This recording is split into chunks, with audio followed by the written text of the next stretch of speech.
વધારે બોલવું, બડાઈઓ મારીને બોલવું અને પોતાના નિવેદનોથી છવાઈ જવું આ આદત છે ટ્રમ્પની. પણ કહેવાય છે ને કે ગાંડી સાસરે જાય નહીં અને ડાહીને સલાહ આપે. આવું ફરી કરી બતાવ્યું છે ટ્રમ્પે. જી હા, ફ્રાન્સના રાષ્ટ્રપતિ મેક્રોનને પત્ની દ્વારા પ્લેનમાં તમાચો મારવાના વાયરલ વિડીયો અંગે ટ્રમ્પે પ્રતિક્રિયા આપી છે. ત્રણ પત્ની બદલનાર ટ્રમ્પે મેક્રોનને સલાહ આપતા કહ્યું કે મારપીટ કરતા પહેલા હવેથી વિમાનનો દરવાજો બંધ રાખજો. Make sure the door remains closed. That was not good.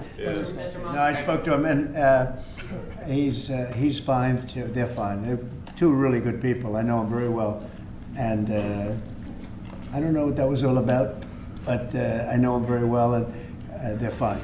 મહત્વનું છે કે ઓવલ ઓફિસમાં ટ્રમ્પને રિપોર્ટર દ્વારા મેક્રોનના વાયરલ વિડીયો અંગે આ સવાલ પૂછાયો હતો. જો કે ટ્રમ્પે પોતાની ચીર પરિચિત અદામાં પહેલા સલાહ આપી અને પછી સારી મીઠી વાતો કરીને વાત વાળી લીધી.